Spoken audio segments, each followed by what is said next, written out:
If what I'm about to share with you does not instill confidence in gold and silver, then I don't know what will. I'll explain as we explore.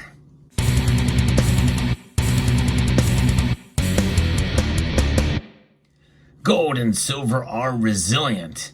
The latest price action that we've been seeing over the past few months should make that ever so apparent. And yes, I know gold and silver prices, especially silver, will fluctuate. We'll see it get smacked down. We see it rise up fairly dramatically within day-to-day movements. But nonetheless, the price has maintained above $30 for silver, and gold has been comfortably above $2,300 for quite a long time. In fact, now as I record this video, it is nearing even further to all-time highs. But what's behind this? In spite of what's been going on in the markets, gold and silver prices are high. And what do I mean by markets? I'm talking about the physical markets, because no one is buying a whole lot of gold and silver right now. How can they be up so high in spite of nobody buying? Now, that's a very general term, because there are some people buying, but overall, the physical market for gold and silver has been relatively depressed as of late. And there are myriad different reasons why. In fact, I've heard lamentations from even some bullion dealers that they feel, like their sales are down. China also, as a nation, has not been buying any gold for its central bank reserves for the second month running in June. According to Bullion Vault, Chinese consumers have meanwhile vanished from the country's jewelry stores, and Indian households have also quit buying.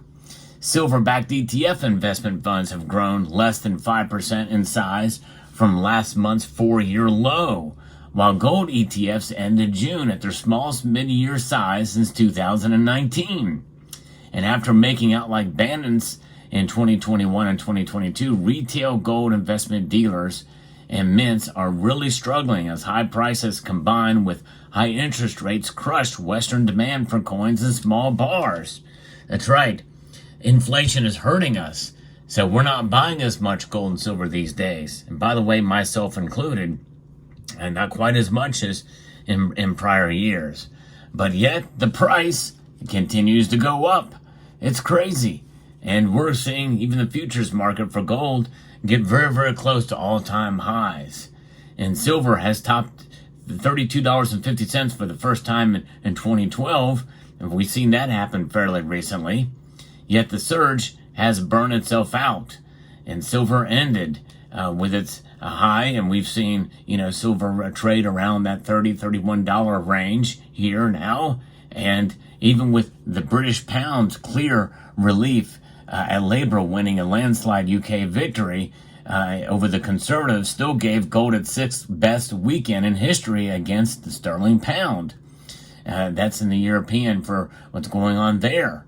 And we also see that it's great for investors who bought before the 2024 price jump, but before 2023 or the 2020 rise.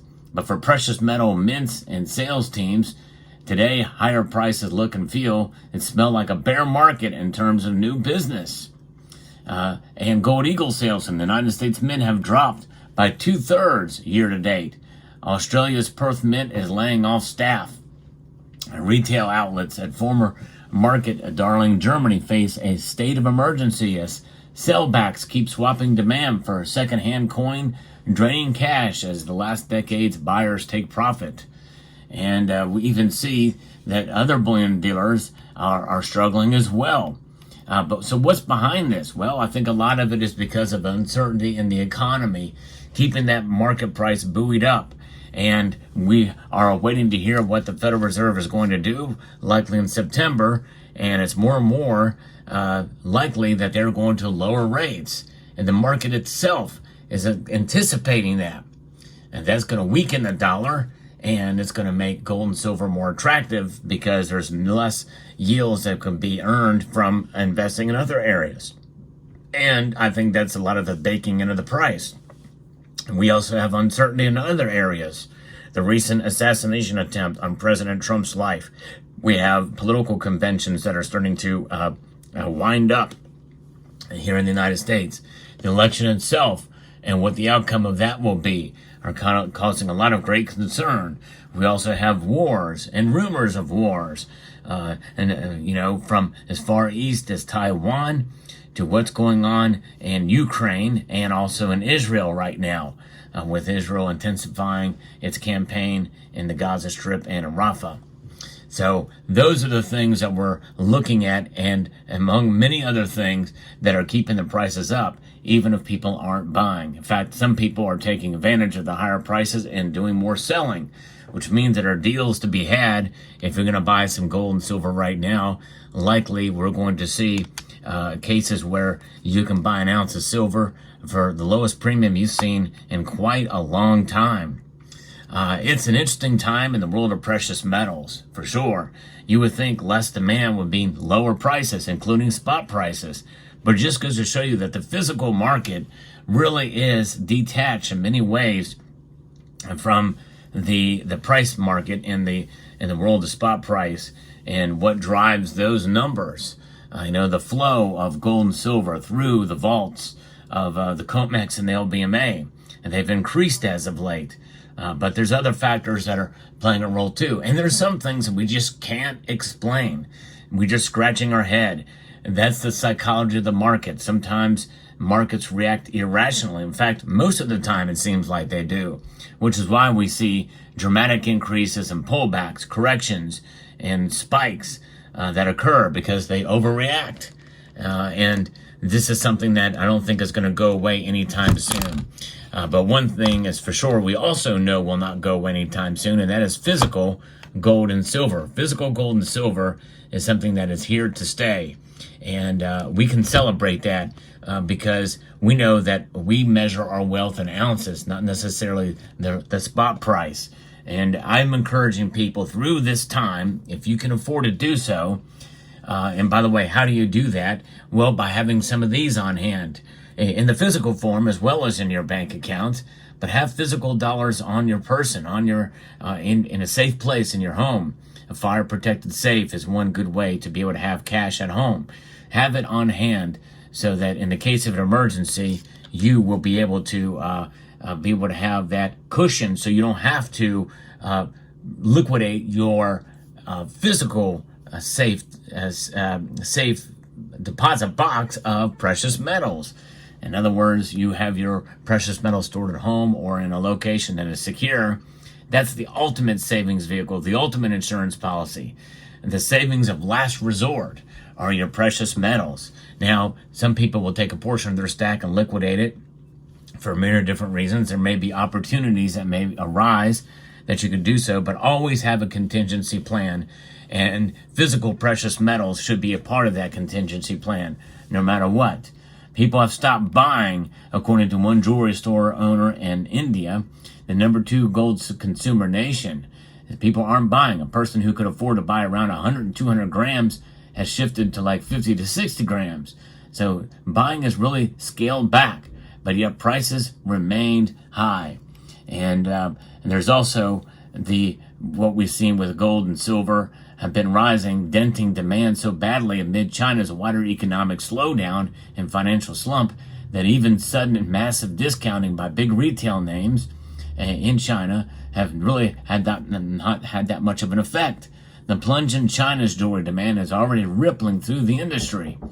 So there you go. So that's something to keep into mind as you hold your precious metals, as we wait to see what happens with the markets. Because remember, during the silver squeeze movement, we saw great demand for physical silver. And most of what we saw were the rising premiums. And the physical market, as opposed to the paper market, is ever more apparent even nowadays. But it also just goes to show you the resiliency of these metals in an inflationary environment, which we've not seen in 40 years. And we've never seen the precious metal markets like they are now. The precious metals industry has changed dramatically since then. There weren't the choices, there weren't the ability, the ease of buying precious metals then that there are now. So people are reacting. So very fascinating to see what's happening here. Australian giant Perth Mint is also cutting jobs thanks to poor demand for gold coins and silver coins worldwide. And so I think this is something that is and it's a different market, and why we need to be strong during these times and hang in there. Probably not a good time to sell your precious metals. You're probably going to get less than spot for it. Now, that's in a general sense. There are obviously exceptions to that rule, and exceptions to sales going on certain precious metal bullion dealers. There are exceptions to everything. But in a general sense, there's less demand for gold and silver, yet the prices are still high. And I think in that way, and in that sense, we can celebrate, because I think it's solidifying new support for gold and silver. In other words, I don't think we're going to see silver fall much below $30. I think I can say that fairly confidently. I also don't think we're going to see gold drop much below $2,200. Even if we get into a depressed state in terms of the markets, I think we can now pretty confidently say that gold and silver have reached a new era of price discovery and value proposition. Let me know what your thoughts are in the comment section down below. Hope you found this video informative, insightful, and educational. Would like to extend a multitude of gratitude to each and every one of you for taking the time to watch, and encourage you to please rate, share, comment, and subscribe.